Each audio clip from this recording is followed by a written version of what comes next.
Assalamualaikum warahmatullahi wabarakatuh. Jumpa lagi dengan saya dalam Ada Apa Gerangan Season 2. Bagaimana kabar kalian? Semoga selalu diberikan kesehatan dan juga rezeki yang cukup. Episode kali ini saya mempunyai sebuah cerita yang dikirimkan oleh Mas Rohman yang ada di Nganjuk. Mas Rohman yang memang dari kecil hingga saat ini tinggal di sekitaran Sungai Brantas memiliki cerita-cerita, baik itu kisah mistis maupun kisah tragis dari sekitar Sungai Brantas. Entah itu penemuan mayat orang ataupun tentang hal-hal mengerikan lainnya. Dan kali ini dia akan menceritakan sebuah kejadian tentang adanya tumbal Sungai Brantas yang terjadi setiap tahunnya. Nah, seperti apa cerita lengkapnya? Langsung saja kita simak. Teman-teman Ada Apa Gerangan, ceritanya mulai dari sini.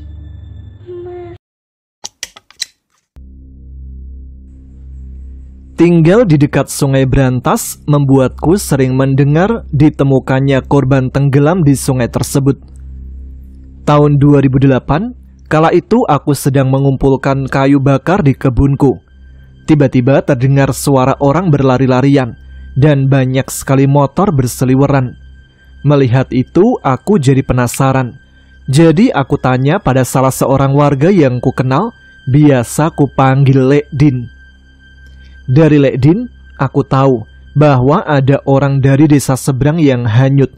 Dan saat ini, para warga sedang beramai-ramai mencarinya. Namun ketika aku ingin ikut, Lek Din melarangku, karena memang usiaku saat itu masih 12 tahun. Lek Din pun memintaku memanggil bapak untuk ikut mencari. Sementara aku disuruh menunggu di rumah saja. Aku menurut saja dan segera pulang ke rumah sambil membawa pulang kayu bakar yang sudah kukumpulkan. Sesampainya di rumah, kutaruh kayu bakar di samping dapur dan mencari bapak yang ternyata sedang bersantai bersama mama di teras depan. Aku langsung bilang ke bapak bahwa ada orang hanyut lagi di Sungai Brantas dan menyampaikan pesan Lek Din supaya bapak ikut mencari. Tapi bukan langsung beranjak, bapak malah termenung menatap langit dengan pandangan kosong. "Bapak jadi inget teman bapak dulu," ucap bapak tiba-tiba. Setelah itu, bapak mengisahkan sebuah kisah masa lalunya. Di mana kala itu, jauh sebelum aku dilahirkan, bapak memiliki seorang teman dekat yang bernama Imron. Bapak dan temannya ini sering mencari ikan bersama di Sungai Brantas untuk nanti dijual sebagai tambahan penghasilan. Suatu ketika, Imron mencari ikan seorang diri di Sungai Brantas dan dia menemukan sebuah lubang besar seukuran tubuh orang dewasa di bibir sungai yang ada di bawah tanggul cor. Di dalam lubang tersebut, Imron melihat ada banyak sekali ikan yang besar-besar. Dia mengira itu adalah sarang ikan dan diberi nama Lengboyo atau lubang buaya kalau dalam bahasa Indonesia.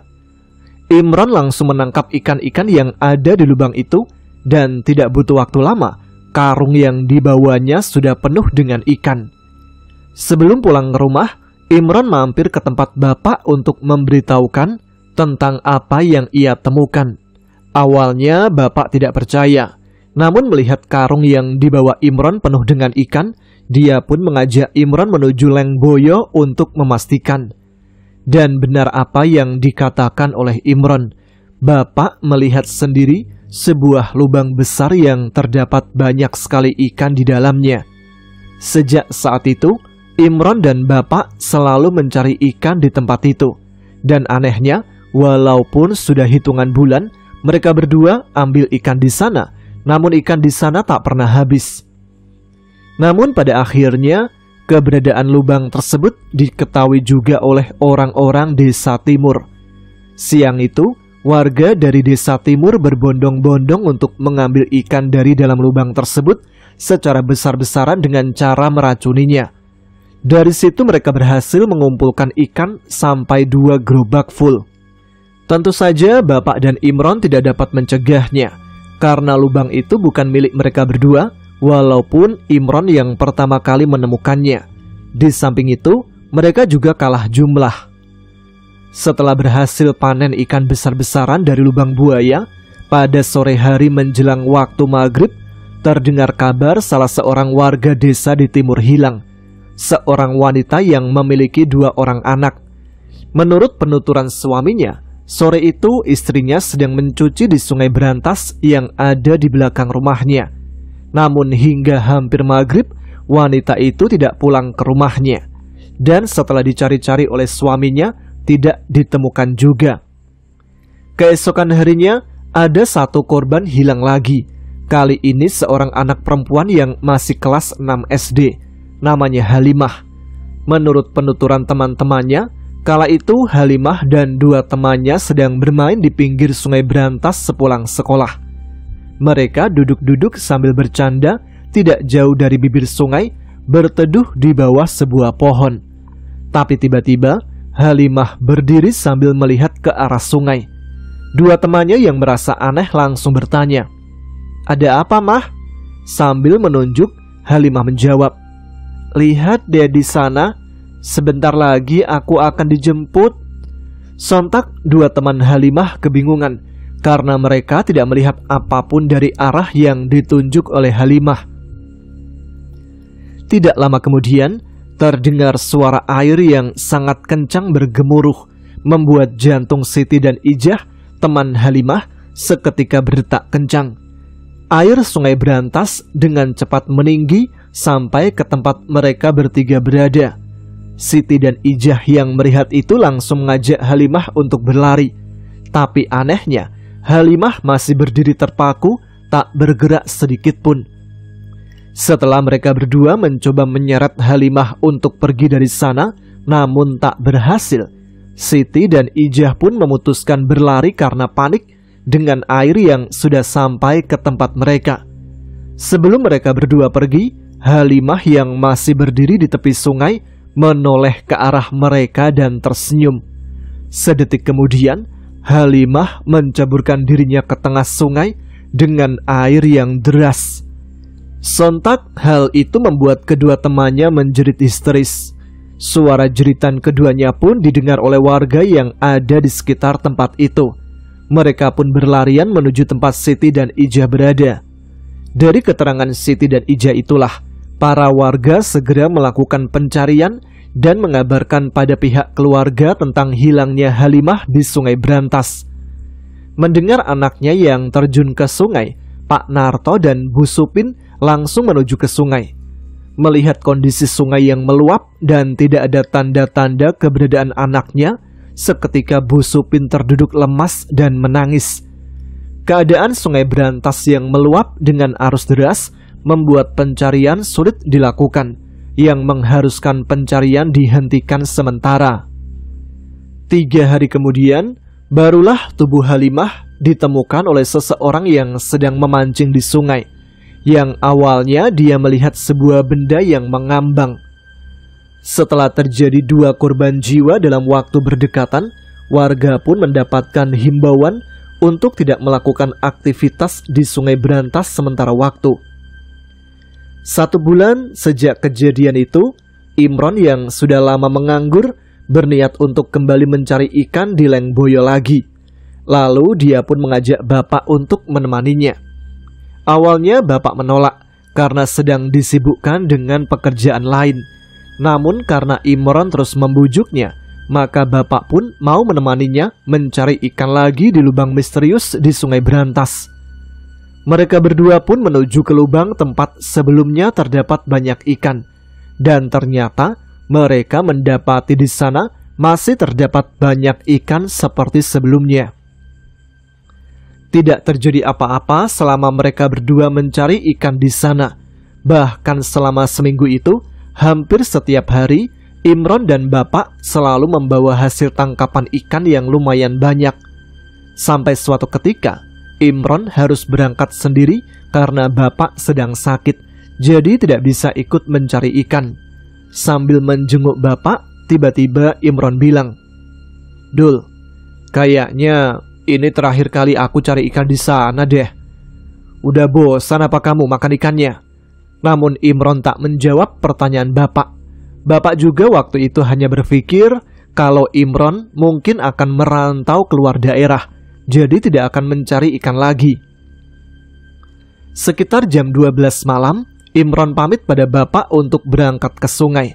Walaupun bapak sempat melarangnya karena sudah malam dan sendirian, tapi Imron tetap berangkat. Pagi harinya, istri Imron datang ke rumah mencari Imron yang katanya dari kemarin belum pulang ke rumah.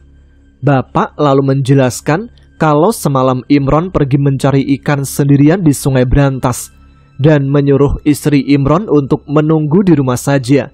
Siapa tahu Imron ketiduran di pinggir sungai.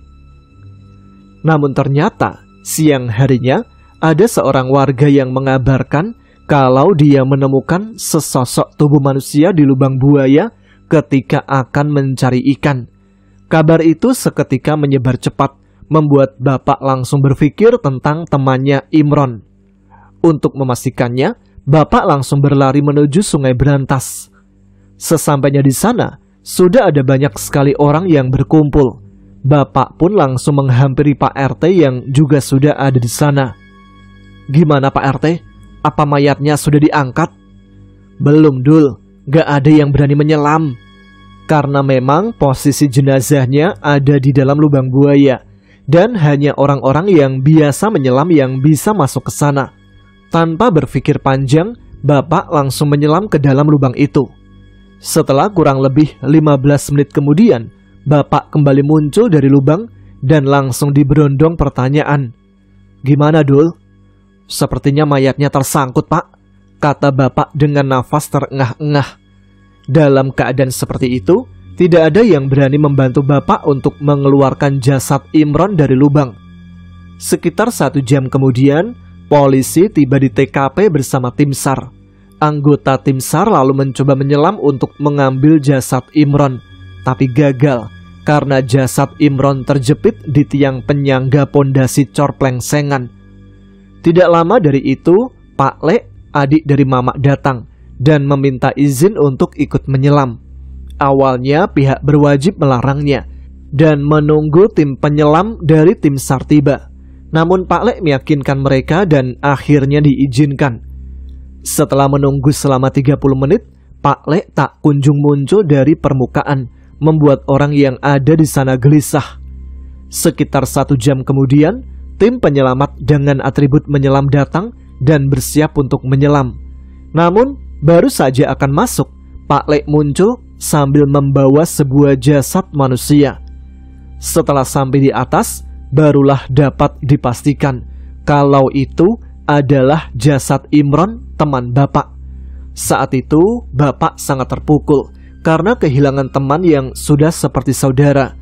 Kejadian itu tampaknya sulit dilupakan begitu saja oleh bapak. Setelah bercerita mengenai Imron, Pak Le tiba-tiba datang. Panjang umur rupanya. "Assalamualaikum." "Waalaikumsalam." "Ayo mas, bantu orang-orang." Tanpa banyak bicara, bapak dan Pak Le pun pergi ke sungai guna ikut mencari korban yang tenggelam. Menjelang maghrib, jasad itu pun ditemukan, yang ternyata memang benar warga dari desa seberang. Menurut cerita bapak, dalam 1 tahun akan ada 3 nyawa yang menjadi korban Sungai Brantas, entah itu dari warga sekitar ataupun dari luar daerah. Sekitar tahun 2011, ada seorang pemilik toko buku yang bernama Pak Zainal yang menyeberang Sungai Brantas bersama anak laki-lakinya menggunakan perahu seberangan. Pak Zainal ingin mengunjungi anak perempuannya yang kala itu ada di pondok yang terletak di seberang sungai. Sepulangnya dari menjenguk anak perempuannya, Pak Zainal dan anak laki-lakinya menaiki becak untuk menuju ke tempat perahu seberangan kembali. Di saat sampai turunan menuju tepi sungai, Pak Zainal sempat ingin turun dari becak karena merasa jalanannya terlalu curam. Namun tukang becak melarangnya dengan alasan dia sudah terbiasa. Ketika becak itu melaju di jalanan menurun, ternyata pedal rem becak tidak berfungsi, mengakibatkan becak meluncur kencang ke arah bawah hingga menabrak pembatas perahu dan terjun ke dalam sungai. Orang-orang yang saat itu berada dalam perahu menyaksikan kejadian itu dan segera menolongnya. Namun, hanya anak laki-laki Pak Zainal yang berhasil selamat dengan berenang ke tepi sungai dan ditarik oleh petugas penyeberangan. Sementara Pak Zainal dan tukang becaknya hingga malam hari tidak juga ditemukan, bahkan sampai keesokan harinya.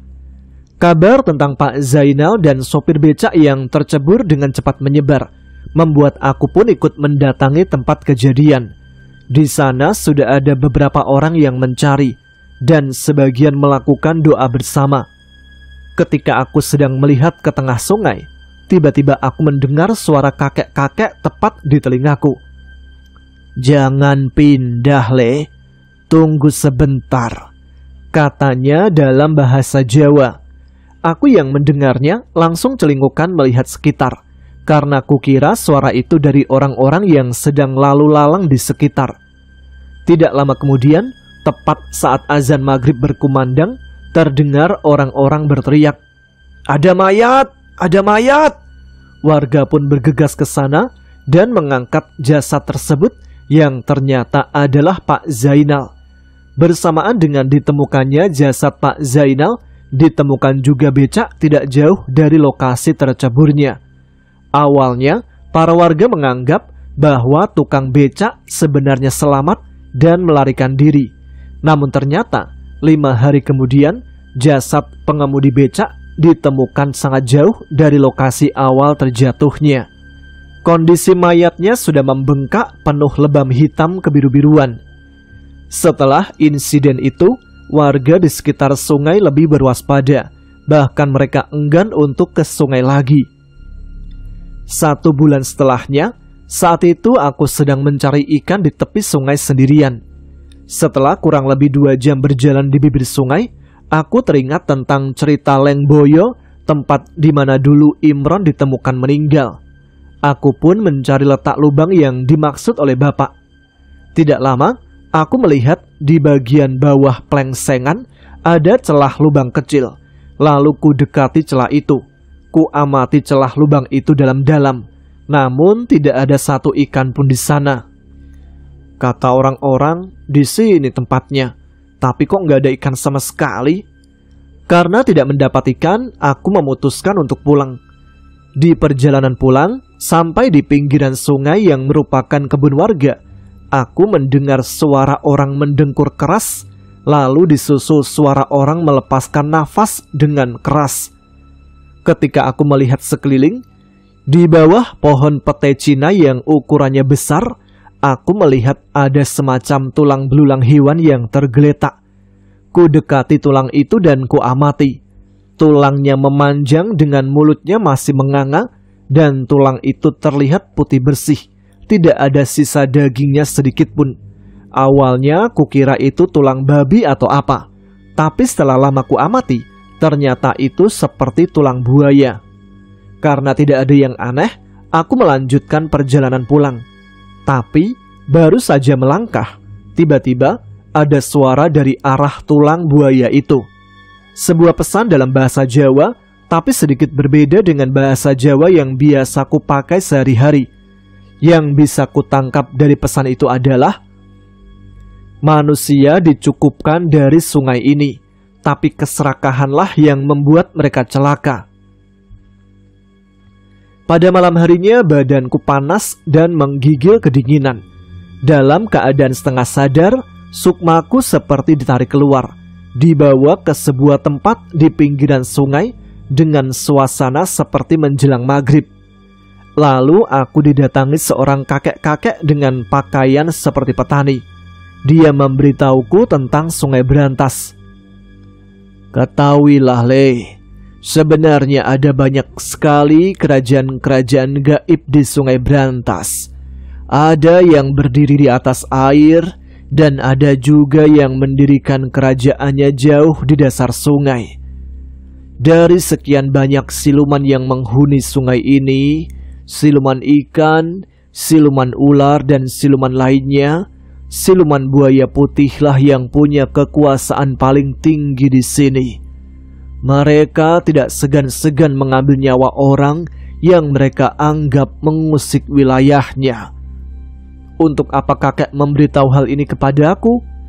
Supaya kau lebih berhati-hati. Aku yakin kau juga sebenarnya sangat penasaran dengan kejadian di Sungai Brantas itu, bukan? Ceritakan lagi, Kek. Kakek itu tersenyum dan menatapku penuh wibawa. Katanya, dulu di sungai ini bangsa siluman ikan hidup dengan damai. Bangsa siluman ikan ini disebut dengan Samak. Jika di kalangan manusia, para bangsa siluman terlihat seperti layaknya ikan biasa. Di alam siluman juga tidak keberatan jika para ikan diambil sebagai kebutuhan, terutama untuk lauk makan. Namun jika hal itu berlebihan, murkalah bangsa siluman. Bangsa siluman ikan juga tidak akan tinggal diam begitu saja. Tepat saat itu juga, aku menyaksikan manusia sedang merusak alam dengan cara menggunakan racun untuk menangkap ikan, hingga membuat ikan-ikan mati, termasuk ikan-ikan kecil yang merupakan penerus keberlangsungan ekosistem di sana. Di saat manusia dengan rakusnya mengambil ikan-ikan itu, bangsa siluman buaya putih menghabisi para manusia-manusia rakus dengan buas. Kejadian itu berlangsung terus-menerus, hingga ada seseorang yang bisa melakukan kesepakatan dengan bangsa siluman untuk tidak lagi membantai manusia.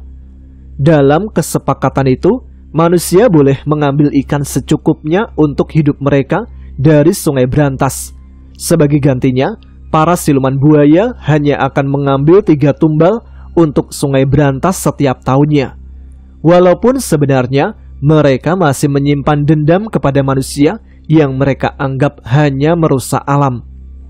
Mereka menggunakan cara-cara untuk menghasut manusia agar lebih mudah dicelakakan, seperti memberikan gambaran-gambaran halusinasi agar manusia tergoda untuk masuk ke dalam sungai.